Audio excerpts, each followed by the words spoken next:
ফিলিস্তিনের গাজায় চলমান নৃশংস গণহত্যা ও ধ্বংসযজ্ঞের প্রতিবাদে সারা দেশে শিক্ষা প্রতিষ্ঠান ও কর্মক্ষেত্রে ধর্মঘট বিক্ষোভ সহ নানা কর্মসূচি পালন করছে বিভিন্ন সংগঠনগুলো। এ বিষয়ে বিস্তারিত জানাতে বরিশাল থেকে সরাসরি যুক্ত হচ্ছেন আরেক সহকর্মী আরিফুল ইসলাম।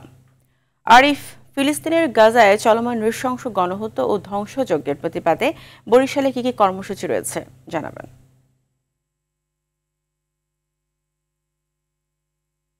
ধন্যবাদ। আসলে ফারিয়া, বরিশালেও কিন্তু কর্মসূচি রয়েছে, দিনভর কর্মসূচি রয়েছে। যেমন সকাল 10টা থেকে সাধারণ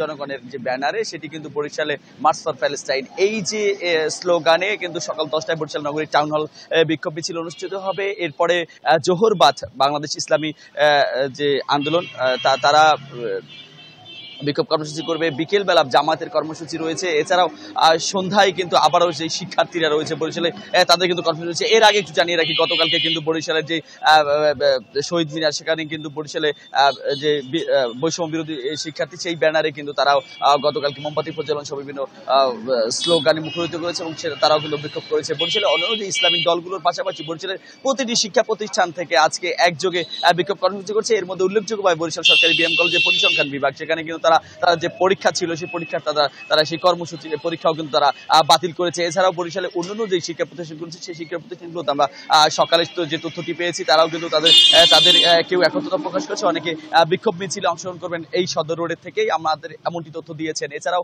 ইসলামিক দলগুলো যেগুলো রয়েছে, তারাও যেমন সোচ্চার, পাশাপাশি প্রতিটা মসজিদ থেকে কিন্তু জোহরবাত একটি বিক্ষোভ মিছিলের কথা রয়েছে, এমনটি আমরা জানতে পেরেছি। অপরদিকে বরিশালের সাধারণ যে মানুষগুলো রয়েছে, তারাও কিন্তু চাচ্ছেন খুব দ্রুত সময়ের মধ্যেই এই সমস্যাটি, ইসরায়েলের যে সমস্যাটি, সেই সমস্যাটি যেন সমাধান হয়, এটি তাদের একমাত্র দাবি।